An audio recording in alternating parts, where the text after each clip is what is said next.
सारिका ब्लॉगमध्ये तुमचं स्वागत आहे। तर आज मी तुम्हाला दाखवणार आहे छान अशी गवारीची भाजी। तर चला आपण रेसिपीकडे वळू। पाहू शकता तुम्ही भाजीसाठी आपण काय काय घेतले। तर ही आहे गवार, स्वच्छ धुवून घेतलेली आहे आणि बारीक तुकड्यामध्ये कटिंग केलेली आहे। ही आहे शेंगदाण्याचं कूट आणि ही आहे टोमॅटोची पेस्ट। तर त्याच्यामध्ये मी लसूण घातलेला आहे, मिरची घातलेली आहे आणि हे मसाले घेतलेले आहेत आपण, हळद, गरम मसाला आणि तिखट मसाला आणि कढीपत्ता फोडणीसाठी आणि एक मोठा बटाटा घेतलेला आहे।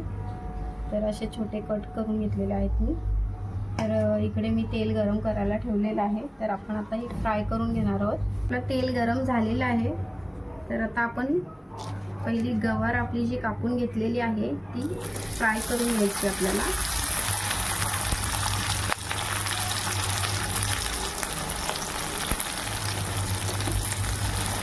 तर आता आपण लगेच काढून घेऊया।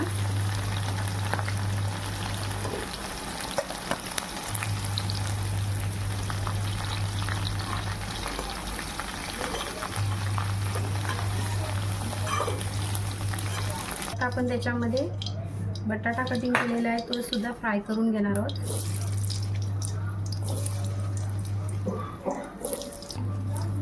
थोडीशी हळदी घालणार आहोत, मीठ,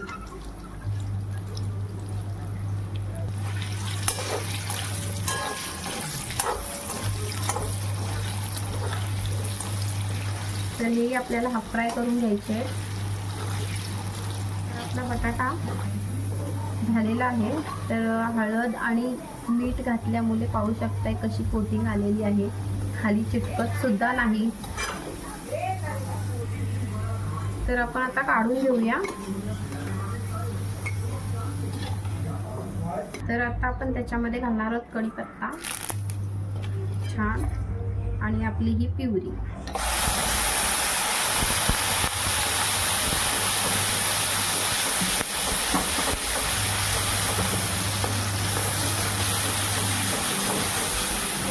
मसाले आहेत त्याच्यात आपण पाणी घालणार आहोत थोडंसा आणि आपण त्याची पेस्ट करणार आहोत,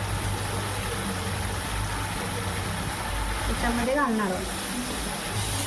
टोमॅटो आपला झालेला आहे, तेल सुटलेलं आहे।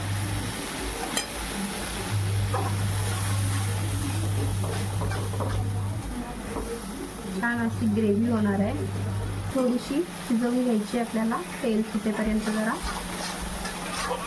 किती छान तरी आलेली आहे आपली ग्रेव्ही, छान झालेली आहे। तर आपण आता त्याच्यामध्ये घालूया आपली फ्राय केलेली बटाटा आणि भाजी।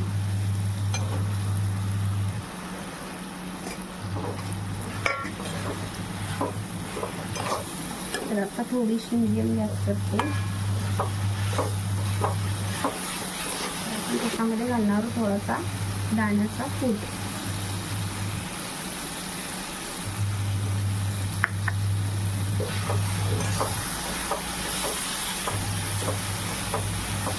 त्याच्यामध्ये थोडंसं पाणी। तर आपल्याला ग्रेव्ही हवी आहे। ग्रेव्ही असेल तर आपण भाकरी, चपाती आणि भातासोबत सुद्धा खाऊ शकतो। भाजी व्यवस्थित शिजलेली आहे आपली। तर आपण चवीनुसार त्याच्यामध्ये मीठ घालूया।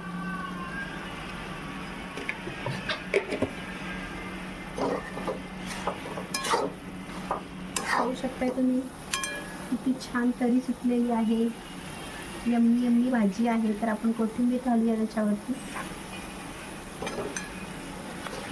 तर छान अशी भाजी आपली गवारीची ग्रेव्ही खूप छान रेडी झालेली आहे। तर आता आपण सर्व करणार आहोत। तर आपली डिश रेडी झालेली आहे। पाहू शकताय छान अशी चमचमीत गवारीची भाजी आणि ही आहे चपाती त्याच्यासोबत। ही आहे कारल्याची कुरकुरीत भाजी, भात, सॅलेड, काकडी, कांदा आणि हा आहे वांगा आणि हा आहे पापड। तर कशी वाटली डिश? तर अशीच भाजी तुम्ही बनवून पहा, खूपच छान लागते आणि खूप चमचमीत सुद्धा आहे. भाकरीसोबत, भातासोबत, कशासोबतही खाऊ शकताय. तर शेअर, लाईक, कमेंट करायला विसरू नका. सबस्क्राईब पहिलं करा. Bye bye.